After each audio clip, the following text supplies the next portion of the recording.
Hi everyone, I hope you're okay, and I really hope, guys, that the work you keep doing here is really helping you out, preparing for your final examination. If you are new to the channel, guys, please don't forget to subscribe, and don't forget to tell your peers to come and join us, Master Maths and Science. This video, guys, will be about just question 6 of the GAUTENG examination, which was written in the year 2023. We are still under the topic of quantitative aspects of chemical change. Okay, so just focus on question 6, right?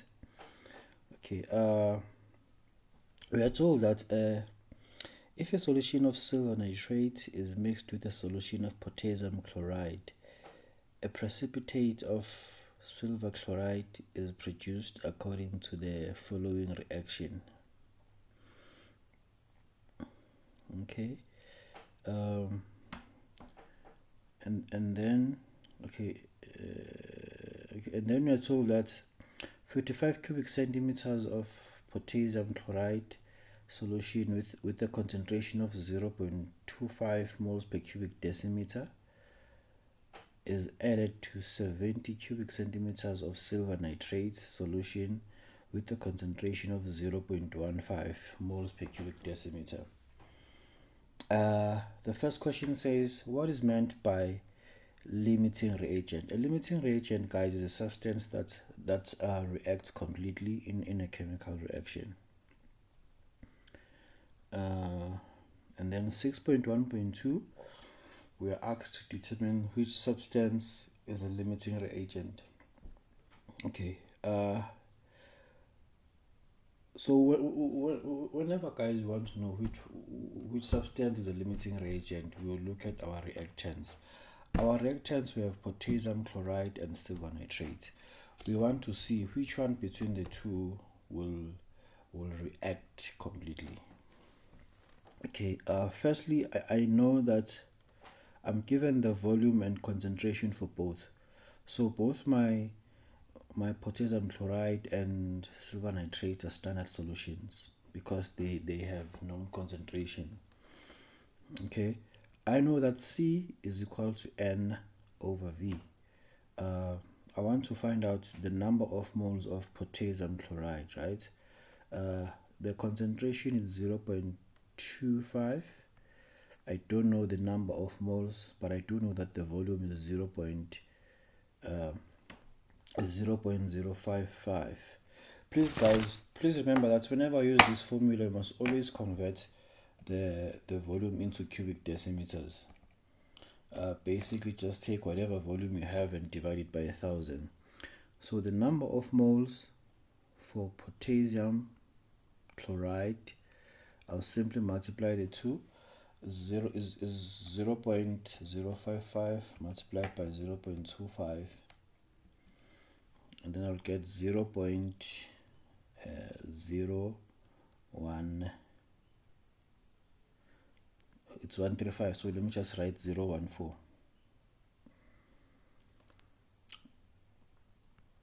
So these are the number of moles of potassium chloride. Let me find the number of moles of the silver nitrate. The concentration for silver nitrate is 0.15. Don't know the number of moles. I do know that the volume is 0.07. So the number of moles of silver nitrate, it's just 0.15 times 0.07. I'll get 0.0105 moles. Okay, I want to know which one between the two will run out completely. How do I check that? I use my method of ratio and proportion, but in this case, guys, it's just simple because the ratio is just 1:1:1. Are we together? So, but just to be safer, please, guys, always do this now. I know that's 1 potassium chloride will give me 1 one precipitate of silver chloride. But now if I have 0.014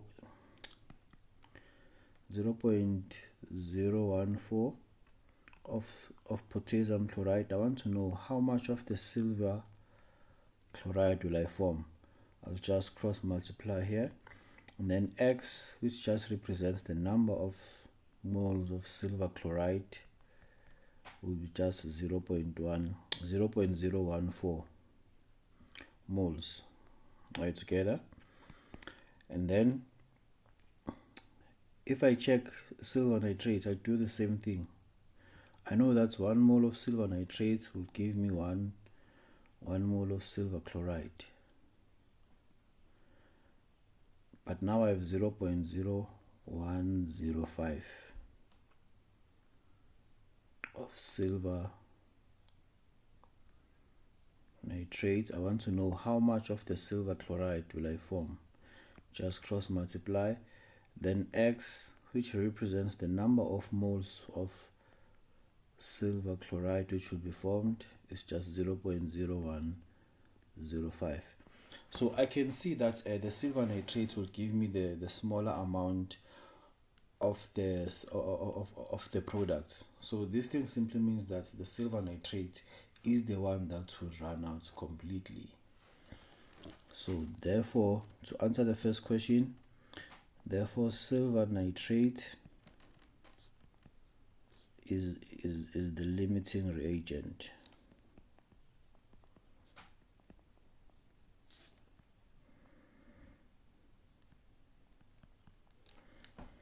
Silver nitrate is the limiting reagent, right?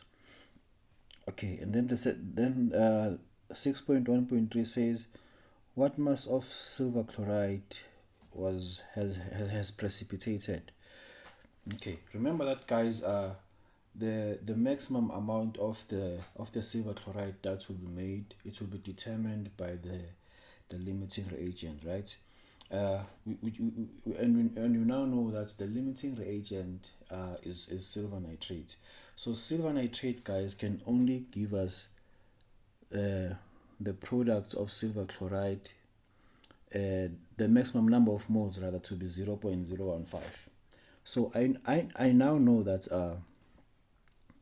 to answer 6.1.3, I now know that the maximum number of moles which will be formed is just 0.0105 moles for silver chloride. I want to calculate the mass of silver chloride, right? I know that the number of moles is equal to mass all over the relative atomic mass number. The relative atomic mass number, let me check my periodic table. For silver, I have 108, and then for chlorine I have 35.5. So 108 plus 35.5 is 35 or 36. So my relative atomic mass number is 143.5 grams per mole. Are you together? So now I know, I'll simply substitute here. My 0.0105 is equal to mass all over 143.5. Therefore, my mass will be 143.5 multiplied by 0.0105. The mass of the precipitate is just 1.51 grams.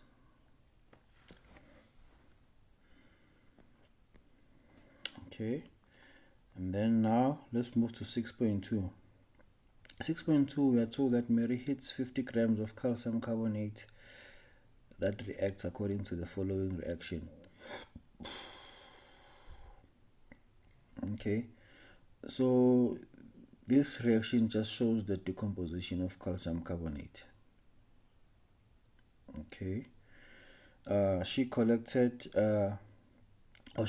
the formed carbon dioxide gas Determine the number of moles of the calcium carbonate. Calcium carbonate, okay. 6.2.1. I know that number of moles is always mass all over the molar mass number, all over the relative atomic mass number. Ne? Calcium carbonate, I know that my calcium is 40, my carbon is 12 rather, and then my oxygen is 16, but I have 3 of them, so I'll simply say 16 times 3. So 40 plus 12 plus 16 times 3, I'll get 100 grams per mole, like this. Né? Okay, I want to find the number of moles. I have 50 grams. The molar mass is 100, so the number of moles is just 0.5 moles. Let me specify the number of moles of calcium carbonate is 0.5 moles. Okay, now she obtained only 18.2 grams of carbon dioxide gas. Determine the percentage purity of the calcium carbonate.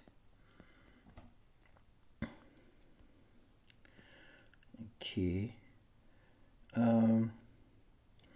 let's find the number of moles of the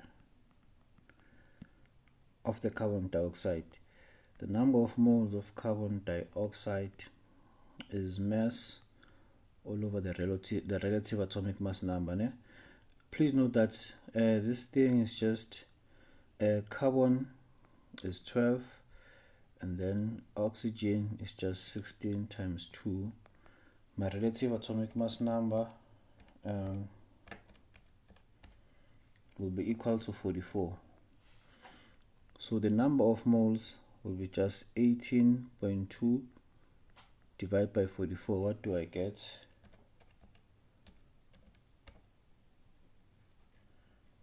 Uh, 18.2 divided by 44. I'll get 0.4. Let me say 0.41 moles. Okay. Since guys they want me to find the percentage purity, it simply means that the 50 grams of the calcium carbonate was not pure. Together, only the pure parts will decompose to form carbon dioxide. So I know that 1 calcium carbonate will give me 1 carbon dioxide, right? So now I have 0.41 moles of carbon dioxide. I want to know how much of calcium carbonate will I need to form 0.41 moles of carbon dioxide. Just cross multiply, then X, which represents the number of moles of calcium carbonate, is just 0.41. So the 0.41 moles is the number of pure moles of the calcium carbonate. Are you together? So for me to find percentage purity, I'll simply say percentage purity is simply the number of pure moles all over the number of should I say impure or total, it doesn't matter. Impure moles multiplied by 100. So this is 0.41 divided by 0.5 multiplied by 100.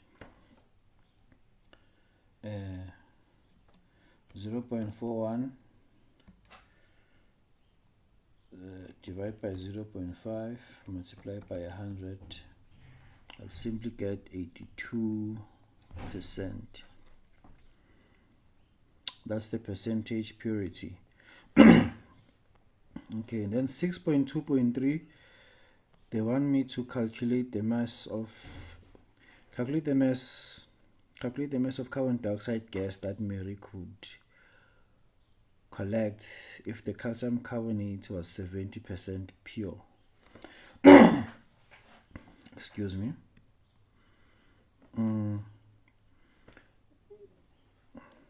If the calcium carbonate was 70% pure, guys, it simply means that I'll say some percentage purity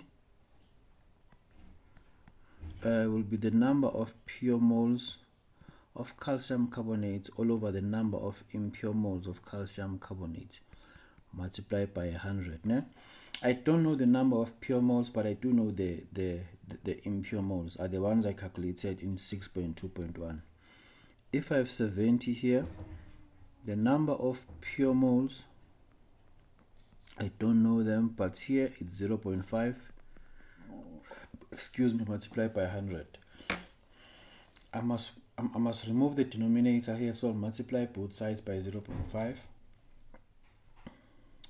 I'll have 70 multiplied by 0.5, which is just 35, is equal to 100 multiplied by n. And remember that n represents the number of pure moles, right? So I'll divide both sides by 100. Therefore, n is just 0.35 moles. But remember, guys, that this n represents the number of moles of calcium carbonate. Are you together? So I know that 1 calcium carbonate will give me 1 mole of carbon dioxide. But now if I have 0.35 moles of calcium carbonate, I want to know how many moles of carbon dioxide will I form. I'll just cross multiply here, and then I'll find that X, which represents the number of moles of the carbon dioxide which is formed, is just 0.35 moles. Are you together? So now I can simply say number of moles of the carbon dioxide is equal to mass all over my molar mass. The relative atomic mass number for carbon dioxide, it will be 12 plus 16 times 2, which will give us 44 grams per mole. Let me confirm. 12 plus 16 times 2. Yes, it is 44 grams per mole. This guy is 0.35. I want to know the mass. I have 44 here. So the mass of the carbon dioxide is just 44 multiplied by 0.35. 15.4 grams. So if the percentage purity of the calcium carbonate was 70%, that means I would be able to collect 15.4 grams of my carbon dioxide. I really hope, guys, that the videos are really helping you out, and please stay tuned and wait for more videos. Thank you.